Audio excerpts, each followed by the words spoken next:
ser e fazer missão. A missão é de Deus. A missão de Deus é que todos os povos tenham a oportunidade de adorá-lo como o Senhor, o Criador dos céus e da terra.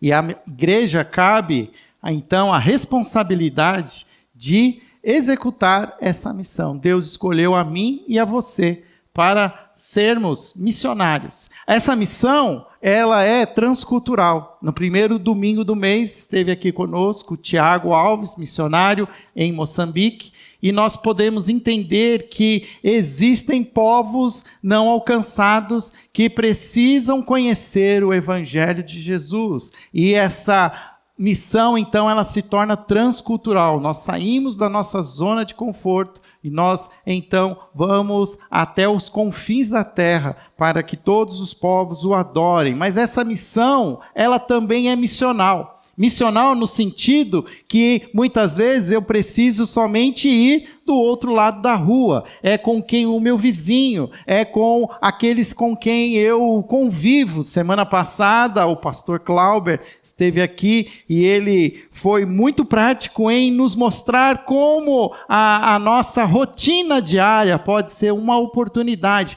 para expressar o amor de Jesus, o Evangelho revelado, e que podemos, através das nossas ações, do nosso acolhimento, também ser uma ponte para que pessoas reconheçam Jesus como seu Senhor e Salvador.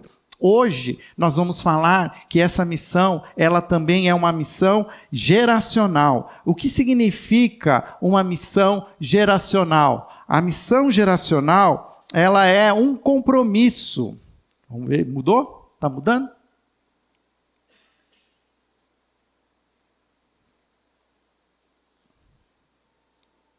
Não está mudando aqui. Dá para apertar um Enter aí? Isso.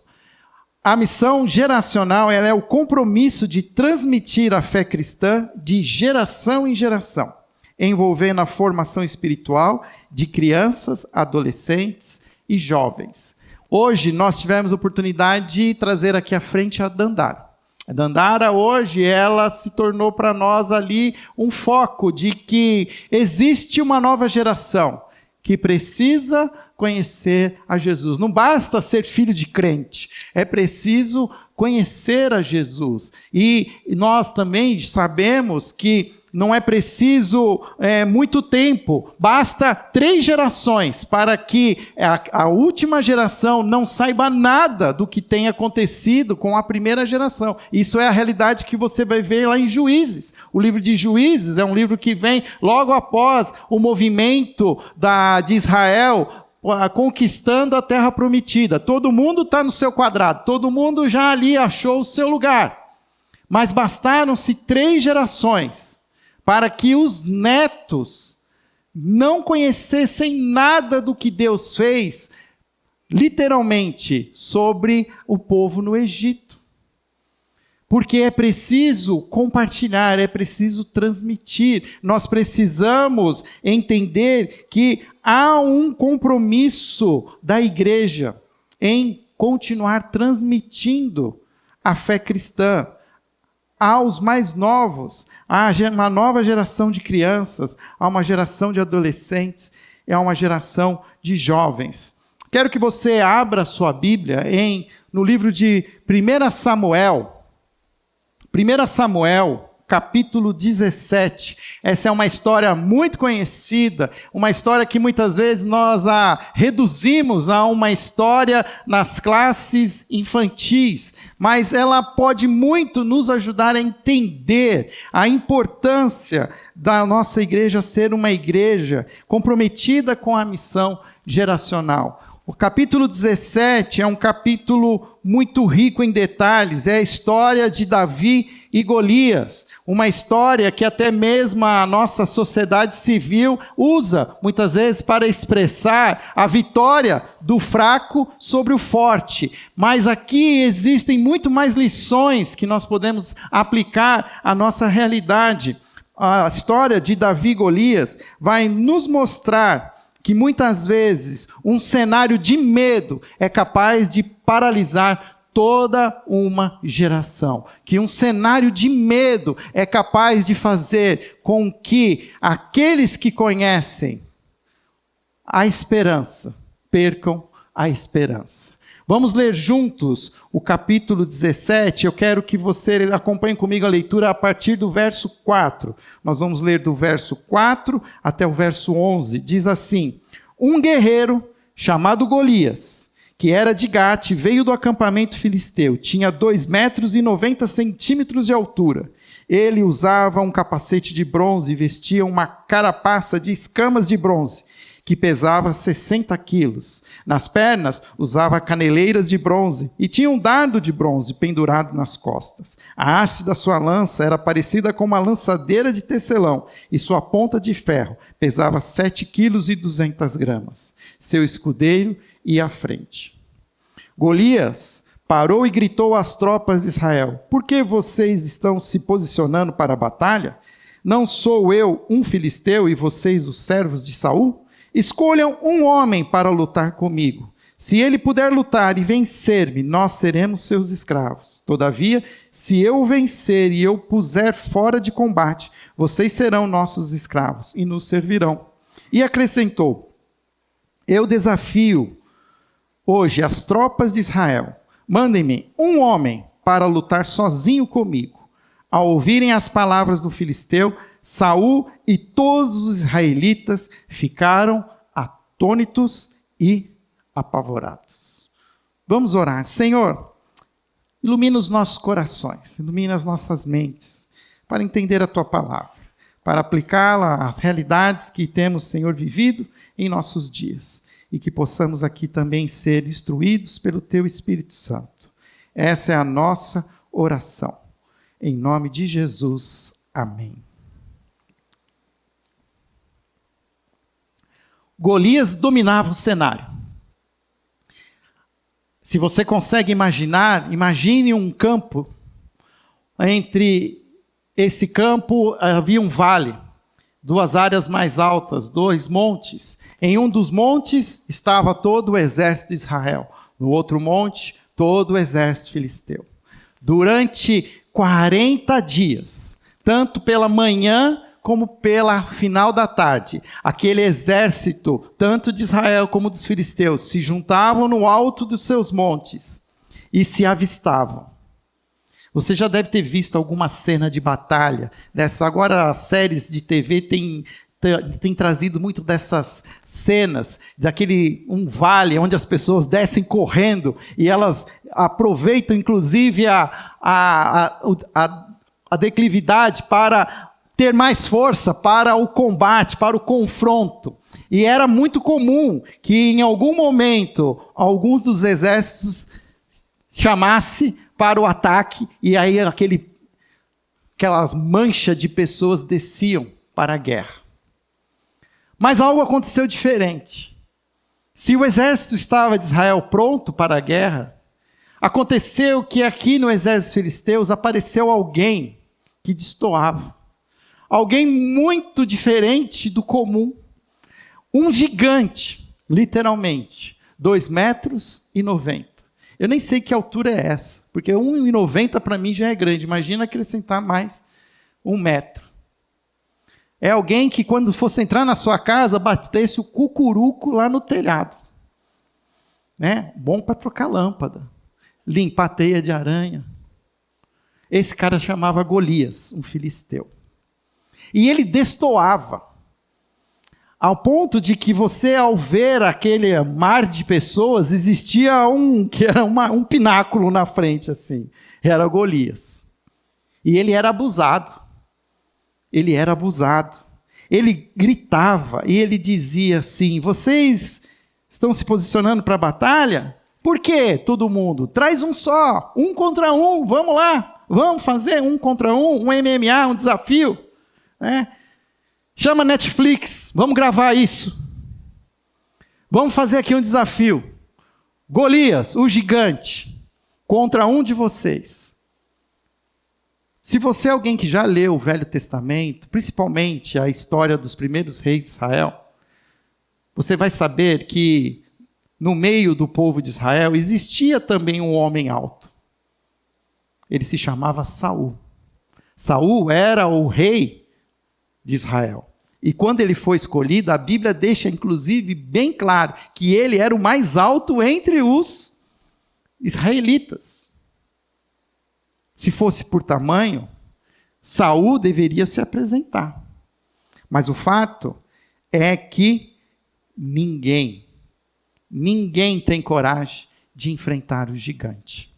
Golias dominou aquele cenário através do medo. Ele influenciou os soldados. O verso 24 diz assim, que quando ele gritava, no final do seu discurso, os israelitas viram o homem e todos fugiam cheios de medo. Todos fugiam. Influenciou os irmãos de Davi. O verso 28, depois eu vou contar mais detalhes, diz lá que quando Davi aparece, Eliabe mesmo fala assim, olha, quem é você para ficar aqui falando? Você não sabe de nada, inocente. E olha que curioso, fala assim, você veio aqui só para atrapalhar. Influencia o próprio coração de Saul. Quando Davi se apresenta, Saul, influenciado pelo medo, tenta proteger o jovem Davi. Dá para ele o quê? As armaduras. O verso 33 deixa isso claro. Respondeu Saul, você não tem condições de lutar contra esse filisteu. Você é apenas um rapaz e ele um guerreiro desde a mocidade. Alguns textos dizem, você é apenas um jovem. Você não vai sobreviver a essa batalha. Golias conseguiu influenciar todo Israel. E através do seu discurso de medo, paralisou todo um exército. 40 dias, dia após dia, Saul se colocava à frente ali do seu monte e chamava por uma batalha. E ela não acontecia.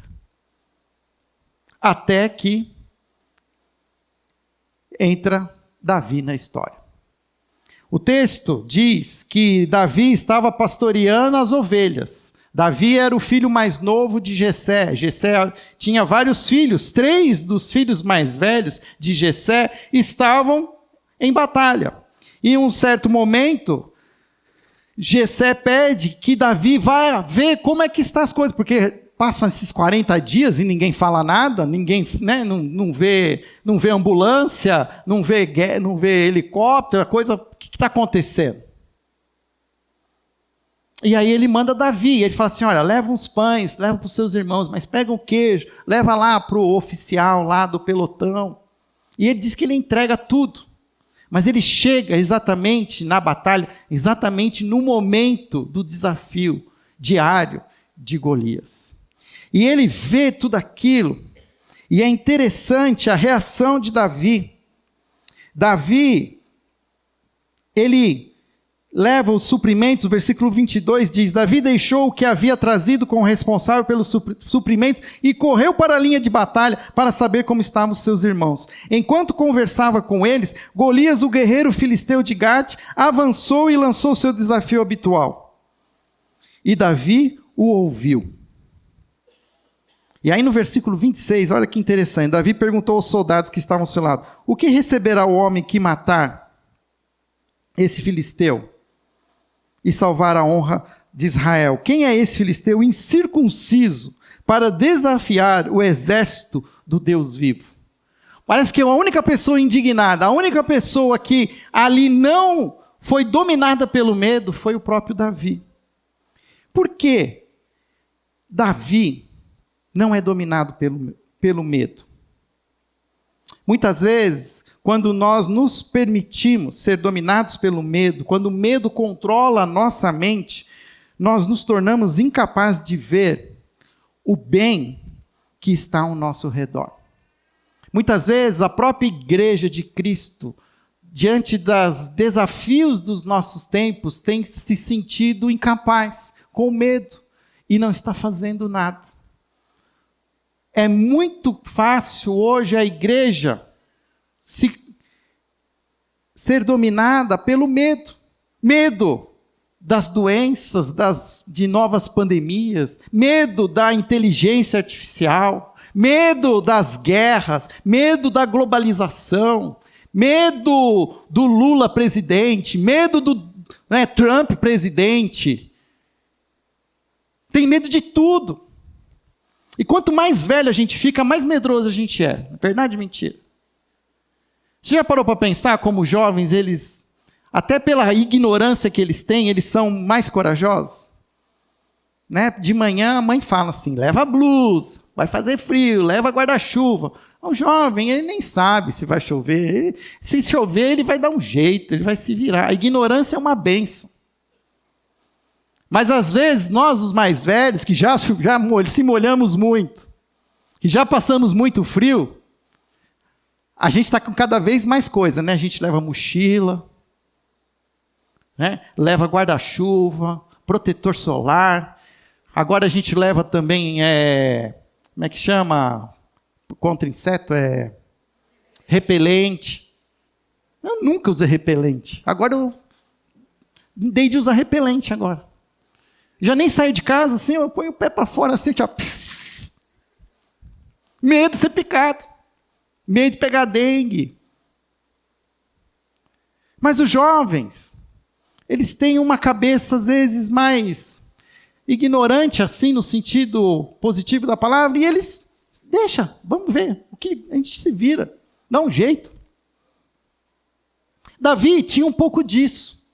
Davi realmente ele não dominava a arte da batalha. Quando Saul fala com ele, você é um jovem.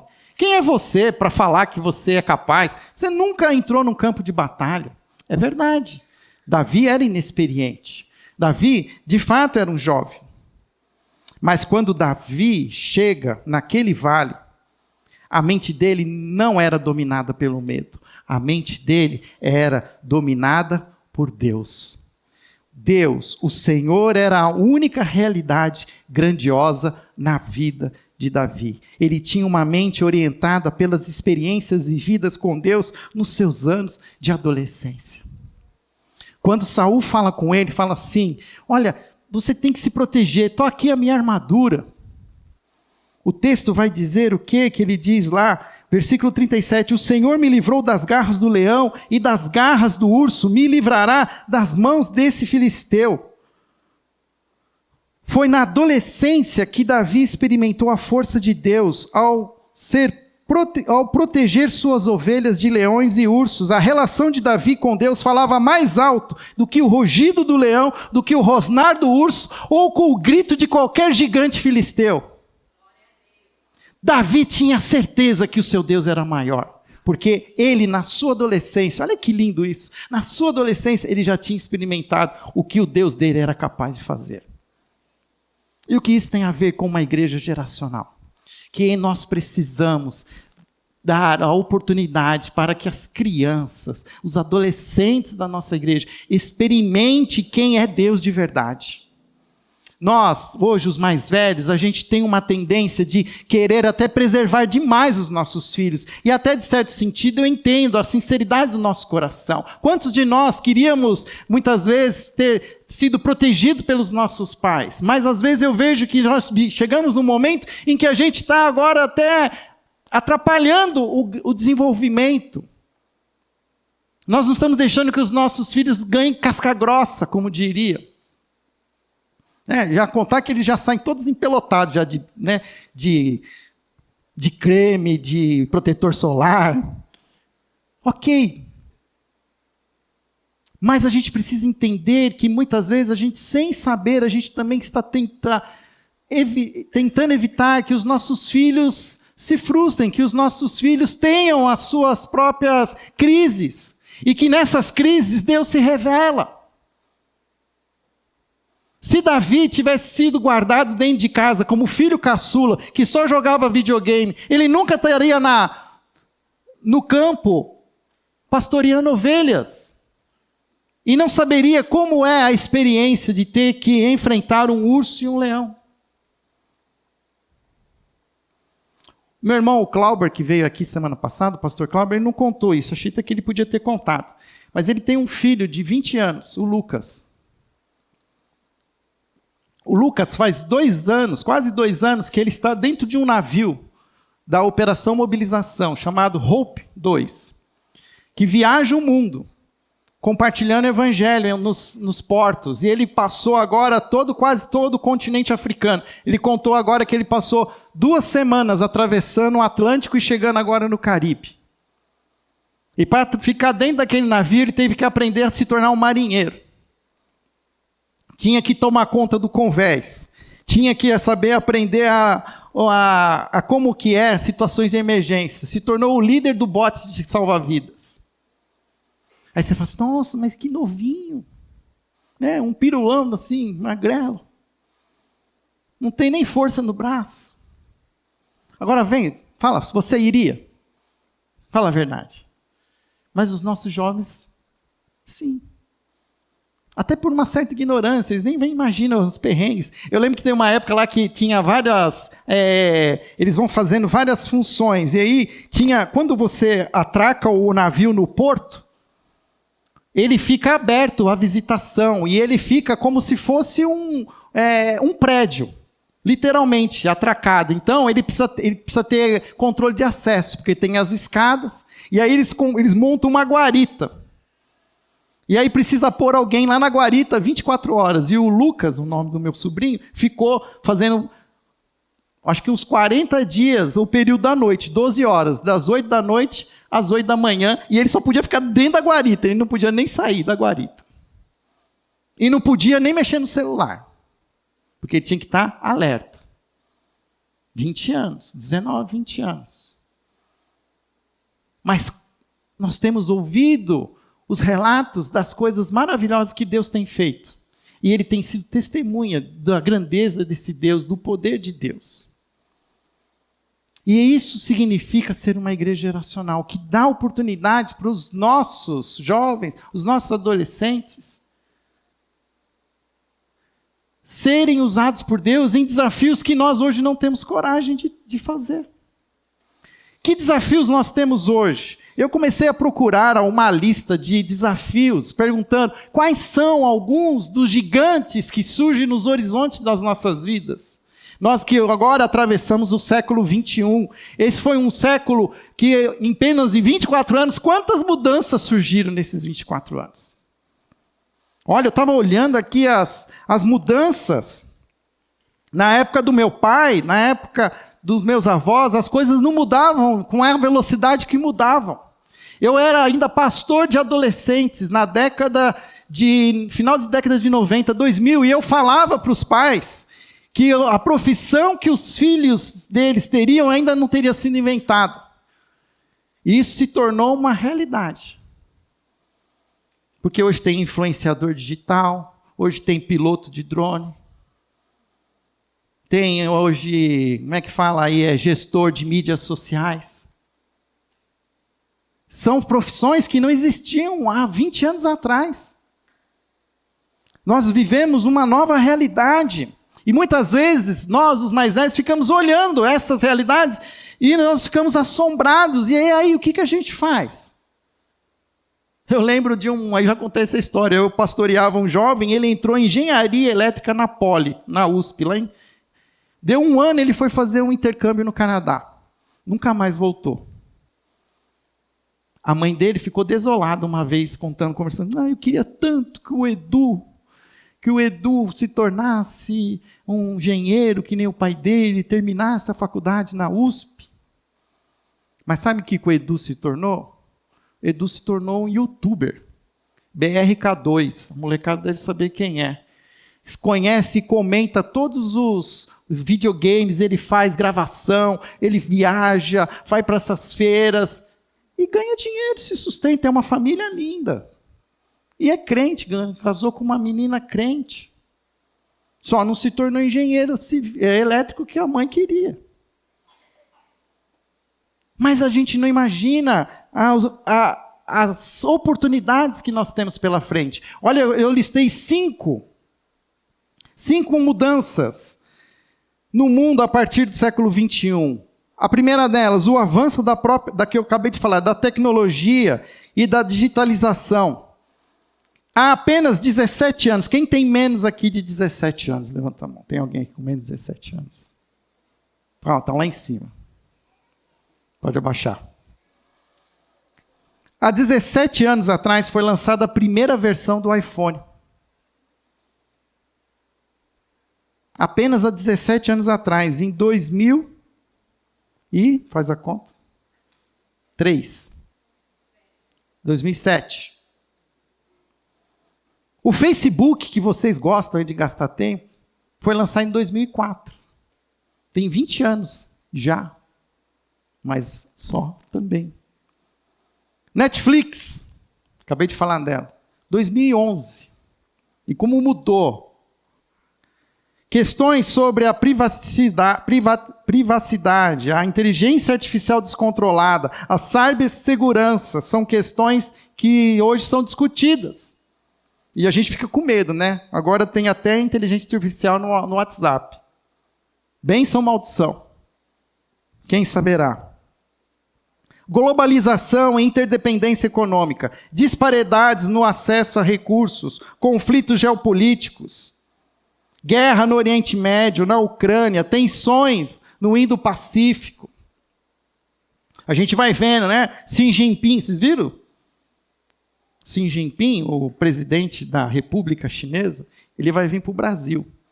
Mandou esvaziar um hotel de 400 apartamentos. Só o ministro da Fazenda vai poder continuar no hotel.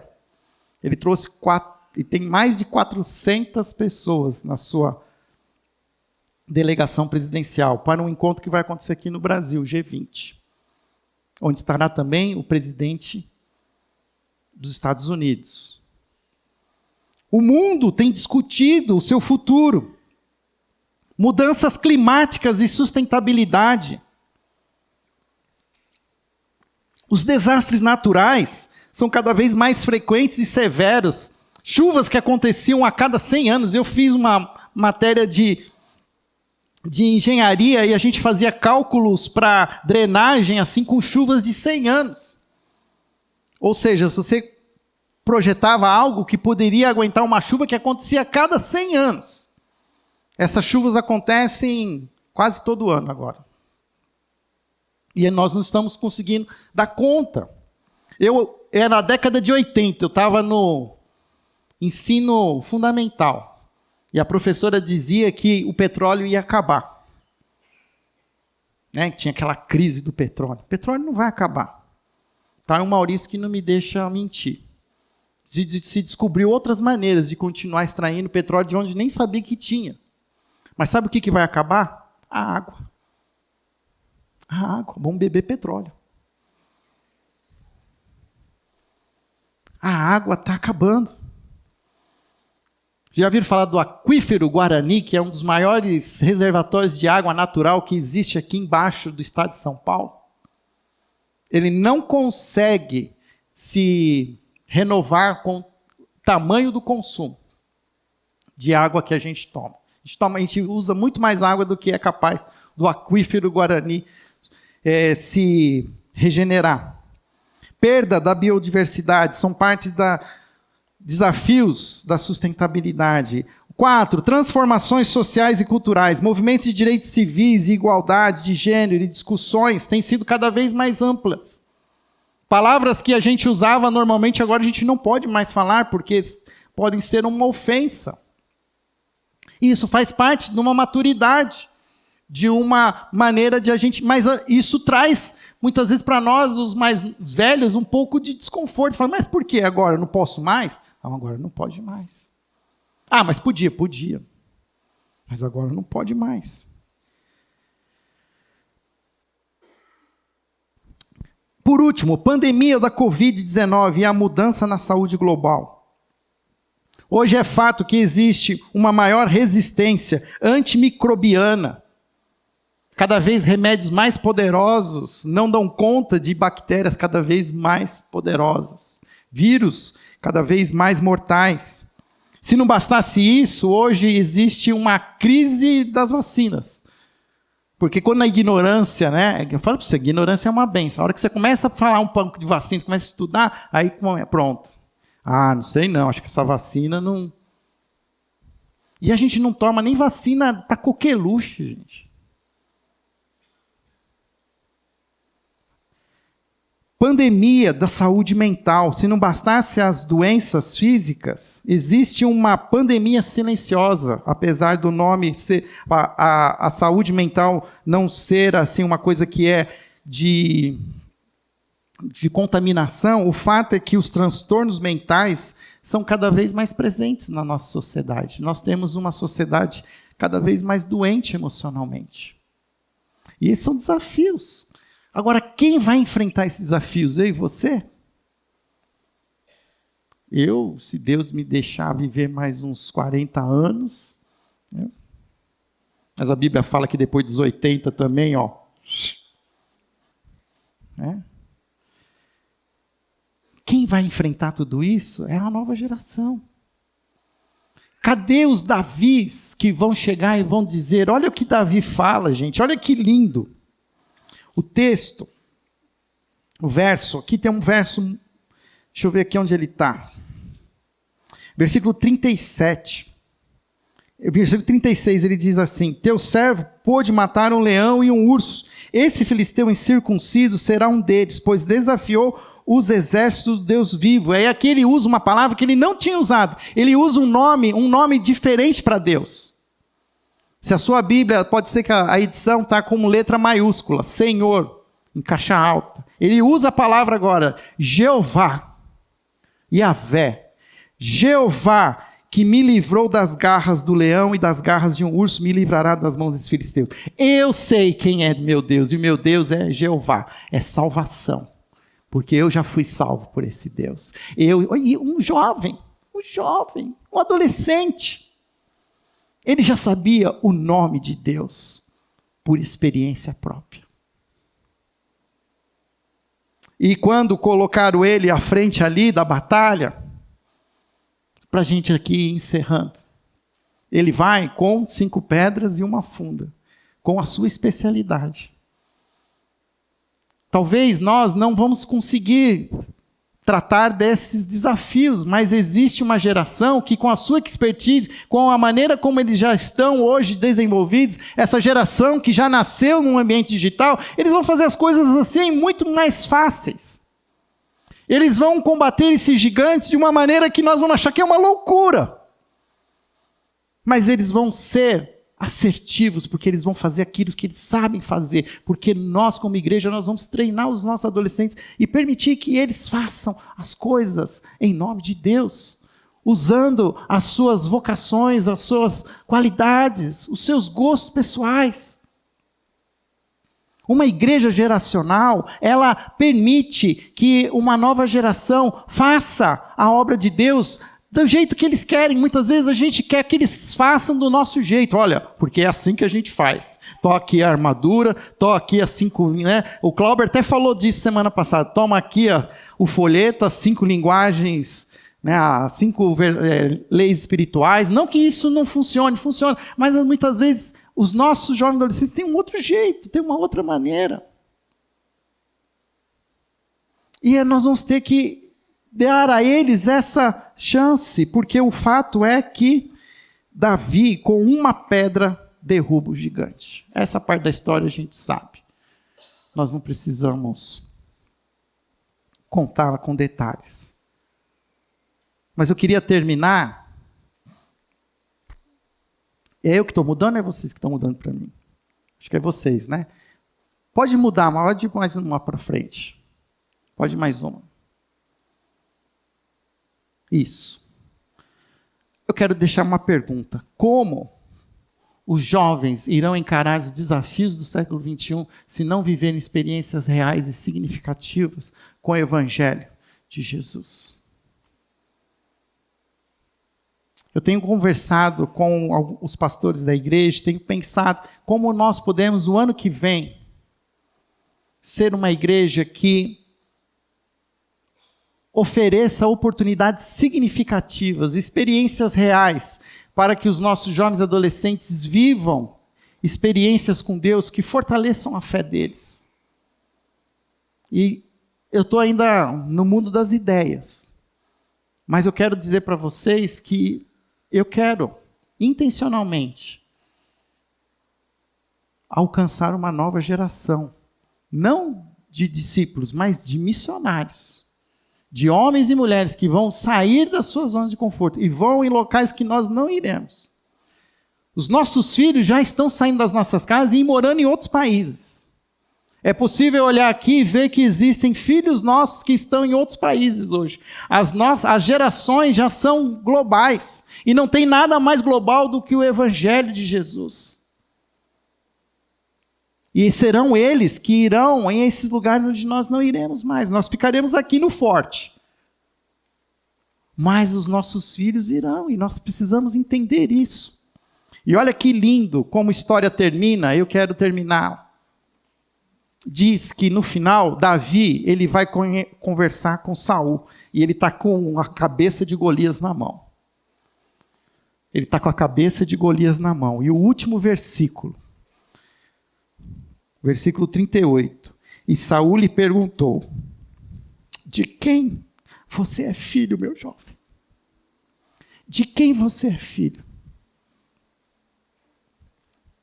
A Mila falou que os velhos terão visões, os jovens terão sonhos. E eu vou dar uma visão aqui para vocês. Vai existir uma nova geração que vai enfrentar aqueles desafios e vai trazer a cabeça dos gigantes na mão. E será perguntado para eles: de quem vocês são filhos? E eles dirão: eu sou filho, eu sou filha de Deus, salvo em Cristo Jesus. Eu conhecia Jesus e eu venci com a força do Evangelho. O mundo vai perguntar quem são os nossos filhos. E nós precisamos ensinar os nossos filhos a responder: eu sou uma filha amada de Deus, eu sou um filho amado de Deus, salvo em Cristo Jesus. E eu estou pronto para enfrentar os desafios com a força do Senhor. Pais, não tenham medo. Vovôs e vovós, continuem orando. Continue paparicando, que o papel dos avós é paparicar. O papel dos avós também muitas vezes é subsidiar. O ano que vem a gente vai fazer acampamento para os jovens. Não quero saber de jovem que não vai em acampamento porque não tem dinheiro. Pai, mãe, tem que colocar no orçamento. Porque se existem lugares onde os nossos filhos são despertados, são em acampamentos. E a gente vai promover mais eventos, mais reuniões. Porque adolescente é que nem um cachorro lá, como é que ele chama? Agora fugiu o nome. Qual é a raça do Snoopy? Beagle. Você já ficou com um Beagle só? Agora põe 3 Beagle juntos. Não param. Adolescente é assim. Como é que tem que pôr adolescente junto, adolescente tem que se reunir, tem que estar junto, a igreja tem que fazer coisa para o adolescente, vamos fazer mais futebol, mais vôlei, porque eles têm que estar juntos. E vamos encharcar eles de Deus, para eles queimarem Jesus, e saírem por aí, para a honra e glória do nome do Senhor Jesus. Vocês estão comigo nessa? Nós vamos orar. Senhor, continua nos dando, Pai, a sua visão de reino, a visão, Pai, de uma nova geração, de filhos e filhas, prontos para te servir, Senhor, nesse mundo, enfrentar os desafios, talvez não da maneira como a gente acha que eles deveriam enfrentar, mas eles vão enfrentar como eles vão entender melhor. E nós como igreja queremos, ó Pai, ser uma igreja que desperta vocacionados, desperta homens e mulheres, jovens e adolescentes, para te servir, seja em suas profissões, seja, Senhor, em outros lugares, mas que lá eles possam brilhar a luz de Jesus. Dá-nos essa consciência a cada momento, essa é a nossa oração, em nome de Jesus. Amém.